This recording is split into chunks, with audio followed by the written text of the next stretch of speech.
यहोशूको पुस्तक आउनुहोस् अहिलेसम्मको कथालाई हामी फेरि याद गर्नेछौँ। परमेश्वरले अब्राहमलाई चुन्नुभयो र त्यसपछि उनको परिवार इस्राएलीहरूका जाति बने। त्यसपछि तिनीहरूलाई मिश्रमा दास बनाइएको थियो अनि मोसाद्वारा परमेश्वरले इस्राएललाई मिश्रबाट निकालेर ल्याउनु भयो। उहाँले तिनीहरूसँग सिनै पर्वतमा एउटा करार बाँध्नुभयो र उहाँले तिनीहरूलाई उजाड स्थानबाट ल्याउनु भयो। त्यसपछि इस्राएलले प्रतिज्ञा गरेको भूमि बाहिर छाउनी हाले र मोसाले तिनीहरूलाई परमेश्वरको आज्ञाहरू पालन गर्न बोलाए ताकि तिनीहरूले अन्य सबै राष्ट्रहरूलाई परमेश्वर कस्तो हुनुहुन्छ भनेर देखाउन सकुन्। यहोशूको पुस्तक मोसाको मृत्यु भएपछि र इस्राएल प्रतिज्ञाको भूमिमा प्रवेश गर्न तयार भएको घटनाबाट प्रारम्भ हुन्छ। यहोशूको कथालाई 4 मुख्य घटनाहरू सहित संरचना गरिएको छ। पहिले यहोशूले इस्राएललाई प्रतिज्ञाको भूमिमा डोर्याउँछन् अनि त्यसपछि तिनीहरू त्यहाँ पुगेपछि तिनीहरूले कनानीहरूबाट शत्रुताको सामना गर्छन् र त्यसैले तिनीहरू युद्धमा संलग्न हुन्छन्। त्यसपछि तिनीहरूको विजयपछि यहोशूले प्रतिज्ञा गरिएको भूमिलाई उत्तराधिकारको रूपमा 12 कुलहरूमाझ बाँड्छन्। त्यसपछि यहोशूले मानिसहरूलाई दिएका यी अन्तिम उपदेशको साथ पुस्तक समाप्त हुन्छ। आउनुहोस् हामी गहिरिएर अवलोकन गर्नेछौँ र यी सबै कसरी सँगै मिलेका छन् भनेर हेर्नेछौँ। पहिलो खण्ड मोसाको मृत्युबाट सुरु हुन्छ। यहोशूलाई इस्राएलको नयाँ अगुवाको रूपमा नियुक्त गरिएको छ र लेखकले जानाजानी यहोशूलाई नयाँ मोसाको रूपमा प्रस्तुत गर्छन्।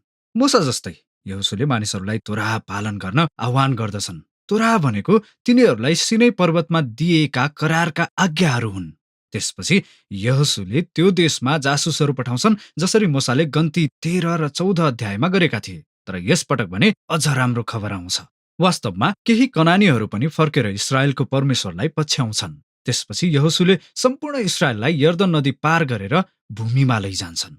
जसरी प्रस्थानमा मोसाको लागि समुद्र 2 भाग भएको थियो त्यसरी नै यहाँ यर्दन नदी 2 भाग हुन्छ र पुजारीहरूले करारको सन्दुकलाई पार गरेर सबै इस्राएललाई उनीहरू सँगै लैजान्छन्।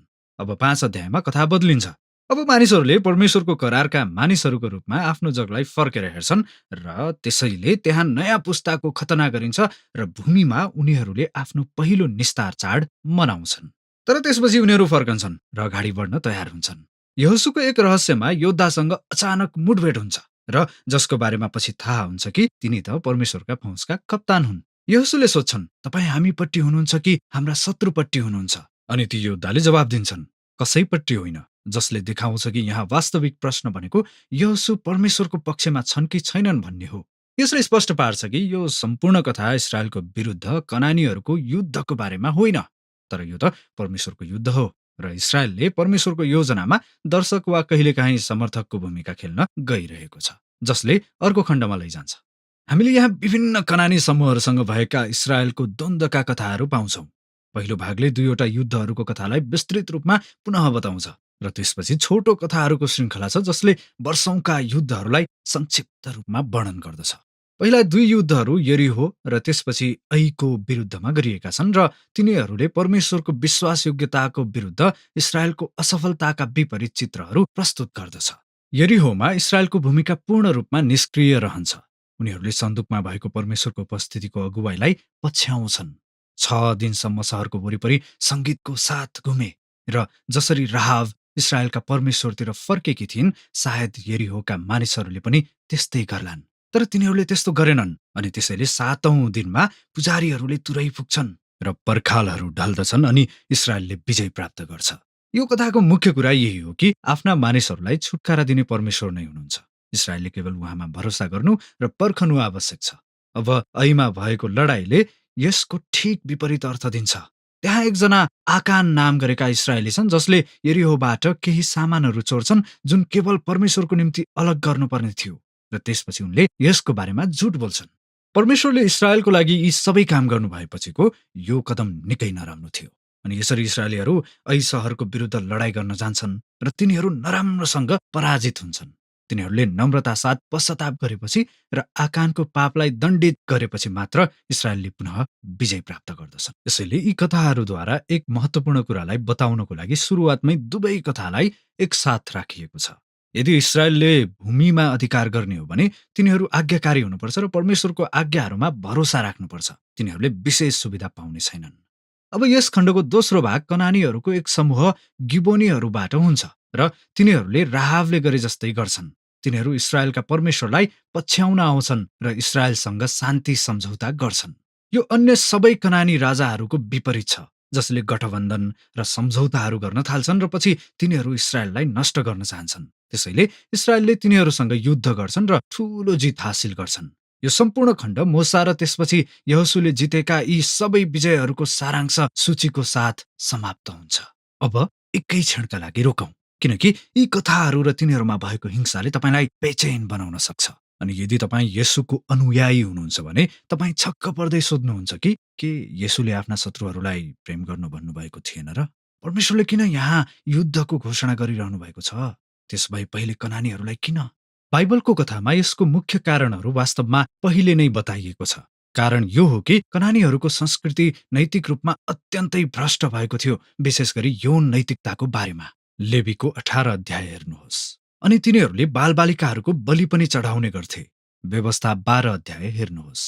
यी अभ्यासहरूले इस्रायललाई प्रभाव पारेको परमेश्वरले चाहनु भएन, त्यसैले कनानीहरूलाई हटाउनु पर्ने थियो। जसले दोस्रो प्रश्न खडा गर्छ, के परमेश्वरले साँच्चै नरसंहार जस्तै सबै कनानीहरूको विनाशको आदेश दिनुभएको थियो? पहिलो नजरमा तपाईँ यी कथाहरूमा प्रयोग गरिएका वाक्यांशहरू हेर्नुहोस्। तिनीहरूले सबैलाई पूर्ण रूपले ध्वस्त पारे, तिनीहरूले कसैलाई पनि बाँकी राखेनन् वा सबै प्राणीहरू। तर जब तपाईँ दोस्रो पटक अझ नजिकबाट हेर्नुहुन्छ, तपाईँ देख्नुहुनेछ कि यी वाक्यांशहरू स्पष्ट रूपमा अतिशयोक्तहरू हुन्, तर शाब्दिक होइनन्।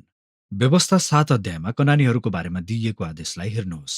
इस्रायललाई भनिएको छ कि पहिले कनानीहरूलाई धपाउनु अनि त्यसपछि तिनीहरूलाई पूर्ण रूपमा नष्ट गर्नु, अनि त्यसपछि तिनीहरूसँग अन्तर्विवाह नगर्न वा तिनीहरूसँग व्यापार सम्झौता नगर्न आदेशहरू दिइएको छ। तपाईले नष्ट गरेको कसैसँग विवाह गर्न सक्नुहुन्न। मलाई लाग्छ तपाईले कुरा बुझ्नुभयो। यहोशूको कथाहरूमा पनि यही विचार लागू हुन्छ। नजिकबाट हेर्नुहोस्। उदाहरणको लागि यहोशू 10 अध्यायमा बताइएको छ कि इस्रायलले हेब्रोन र दबीर सहरहरूमा कुनै पनि प्राणीलाई जीवित छोडेनन्। तर पछि 15 अध्यायमा हामीले यी सहरहरूमा अझै पनि कनानीहरूले बसोबास गरिरहेका छन् भन्ने कुरा थाहा गर्छौं। त्यसो भए हामीले देख्न सक्छौं कि यहोशूको कथा अन्य प्राचीन युद्धका विवरणहरूसँग मेल खाँदछ, जसको लेखन शैलीमा गैर शाब्दिक अतिशयोक्तिका भाषा प्रयोग भएको हुन्छ। अनि यसैले नरसंहार शब्द वास्तवमा हामीले यहाँ देखेको कुरासँग मेल खाँदैन। विशेष गरी इस्रायलका परमेश्वरतिर फर्केका कनानीहरूका कथाहरूको प्रकाशमा, जस्तै राहाब वा गिबोनीहरू। उहाँतिर फर्कनेहरूका लागि परमेश्वरको द्वार खुल्ला थियो। अब सोच्नुपर्ने अन्तिम कुरा भनेको यो हो कि यी कथाहरूले इस्रायलको इतिहासको एउटा विशेष क्षणलाई दर्शाउँछ।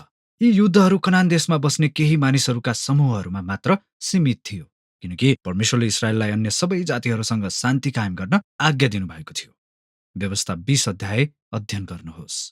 यसले यी युद्धका कथाहरूको उद्देश्य तपाईँ पाठकहरूलाई परमेश्वरको नाममा हिंसा गर्न जानुहोस् भन्ने होइन, बरु तिनीहरूले इतिहासको एक अनौठो समयमा मानव दुष्टताको विरुद्ध उहाँले कसरी न्याय ल्याउनु भयो र इस्रायललाई कनानीहरूद्वारा विनाश हुनबाट कसरी बचाउनु भयो भनी देखाउँछ।